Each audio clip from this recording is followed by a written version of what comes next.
Excellent. So I will start with some breaking news. The Tyngsborough Public Schools are closed tomorrow. So you heard it here Ooh. first, unless you're subscribed to their email alerts, in which case you heard it here second. But on that same note, the last few weeks have obviously been very active winter weeks with a few good snowstorms, but also lots of icing.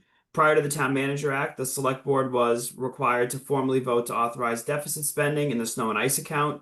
As all of you are likely aware from prior years, there's only one municipal funding source that you are legally permissible to overspend, and that's snow and ice. Every year we budget 250,000. Every year we overexpend it.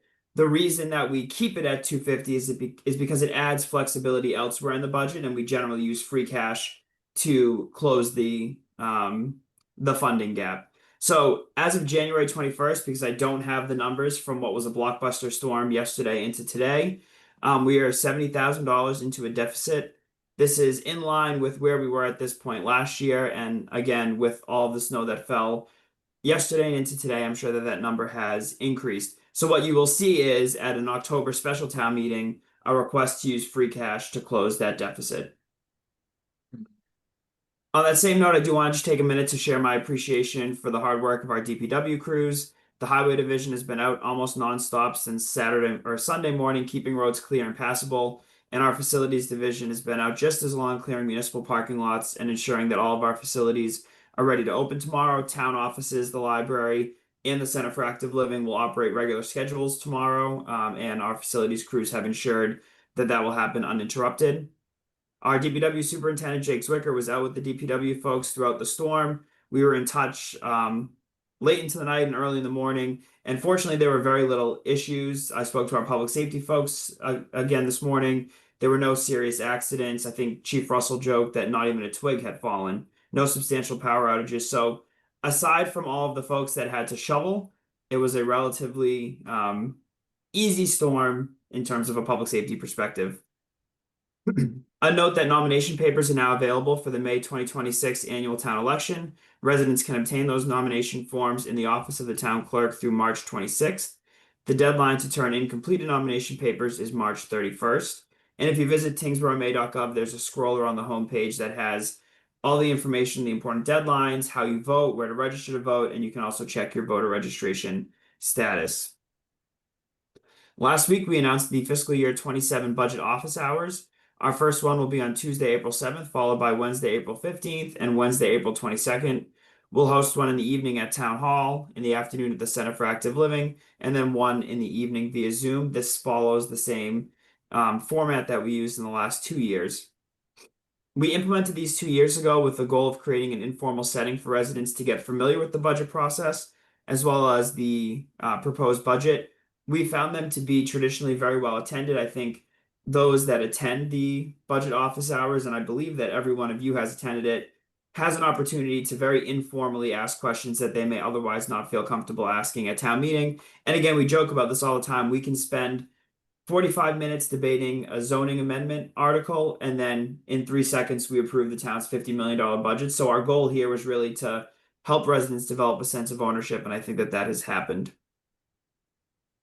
I'm happy to share that the town was once again awarded a cybersecurity training grant. So for all of our staff and members of the board that have a Tyngsborough May email, this means that you've been enrolled in another year of your cybersecurity training. The training is not just important to ensure that we don't have a significant breach like many municipalities have over the last few years, but it also helps us maintain our very competitive cybersecurity insurance policy. As the cybersecurity world becomes more vulnerable, insurance policies are either becoming harder to get or more expensive. And by participating in the extensive cybersecurity work that we do, we've been year over year able to renew our policy and also renew it at very decent rates. So I'm appreciative to all of the staff that take time out of their day to do it. I'm appreciative to the board members that participate as well. And certainly our IT department is incredibly pleased.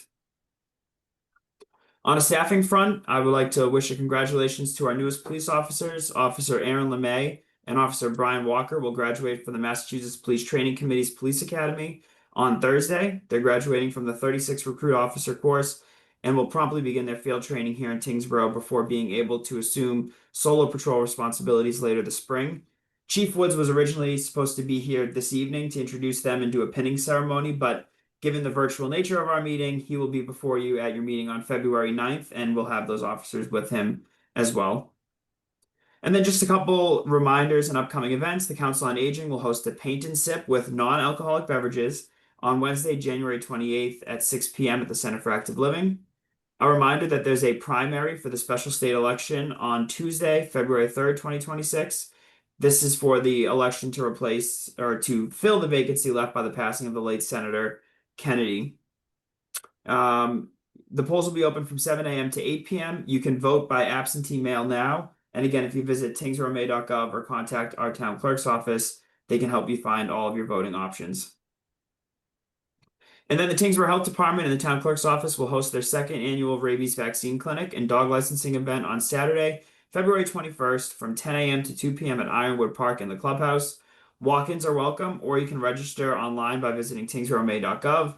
Dogs must be on a leash and cats in a carrier, and the cost for a vaccine is $20. This week, we released a request for proposals for the Northeast Public Health Alliance, or NEFA, as it's more commonly called, for which Tyngsborough serves as the fiscal lead. The RFP seeks a consultant to help the Alliance with its strategic planning initiative to help better plan for the needs of all member communities. The work's funded directly through the grant. RFPs are available beginning today and are due Monday, February 23rd. 2026, and more information on the RFP, including the documents itself, can be found at tyngsborough.ma.gov/bids.aspx. Thank you, Sean. Okay, gentlemen, thank you for that. I will open it up to the board for questions. So we'll go in the same order. Select person Coughlin. Yeah, no questions. Just want to comment on the great job that the plows are doing, and it was a monster of a storm, and I haven't really stepped out, but my street looks pretty good. So, and I've heard great things so far about other roads in the town. So, thank you. All right. Select person Cohane. Also, kudos to the DPW crews. As always, they did a fantastic job. Thank you. Thank you. Select person Eldridge. Broken record. Yeah, a lot of hours. This was a long storm, so I'm sure the guys are really tired. So thanks to the DPW and our contractors. I know we had a lot of contractors.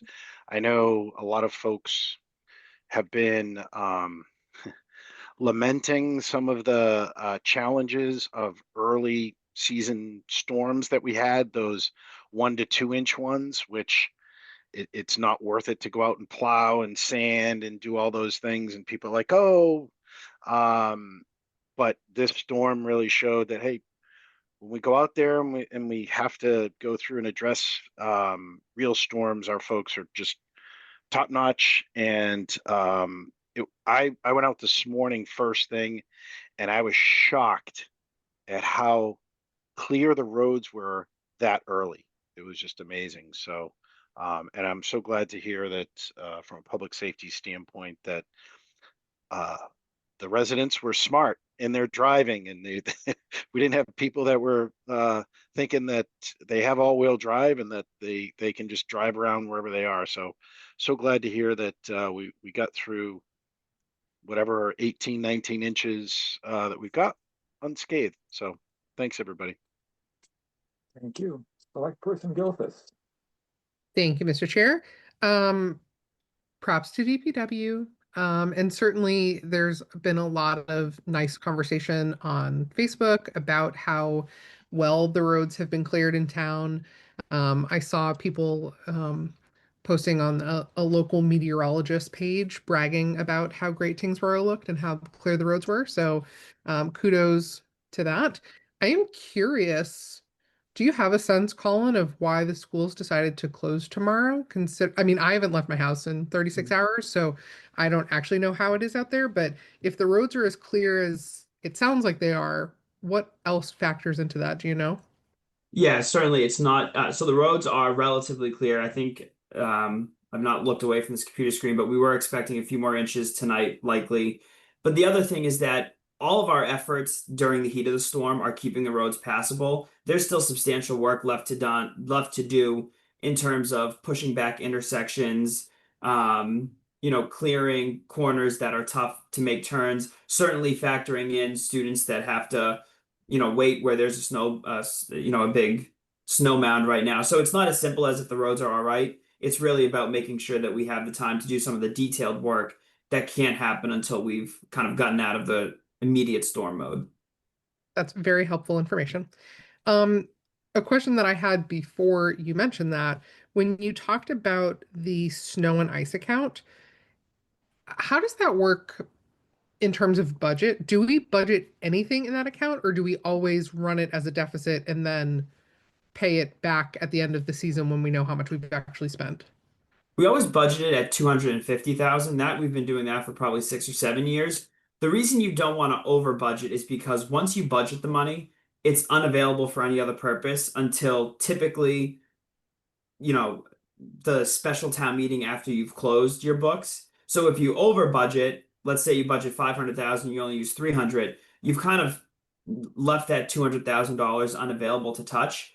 At the 250,000, generally we do go over it and then we make up for it through free cash. It's the one line item in a municipal budget that doesn't automatically count as a deficit when DOR reviews your books, is the simplest way to put it.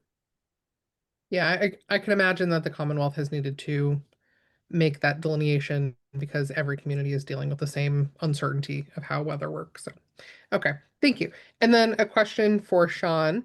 When you talked about, did you say NEFA? NEFA, yeah, the Northeast Public Health Alliance. NEFA. Two questions. Could you clarify what it means to be the fiscal lead and which other communities are in NEFA?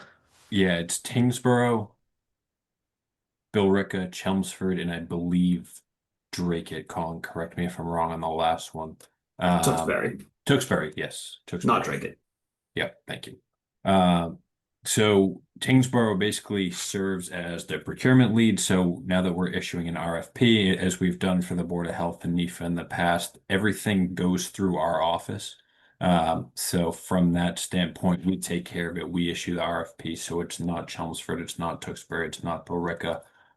It basically allows us to be the point for that organization in relations with the state, in relation to all things procurement and otherwise. That's It's so nice. basically ease of operations, so we know it all funnels through one place, and we don't have Tewksbury doing one thing working in a different direction than Chelmsford or Billerica or us. The only other thing I noticed that it also comes with a financial benefit. So as the lead, we applied for the grant as the lead community. A portion, a very small portion, but a portion nonetheless of our health director's salary is subsidized through the grant. And then there are certain administrative charges and expenses that come back to Tyngsborough that don't go back to the other communities. So Sean's correct. We run the grant for all intents and purposes, but we also have that positive financial piece to it. That's great. Did we just like request to be the fiscal lead and the other communities acquiesced, or like how did that happen? Do we get nominated?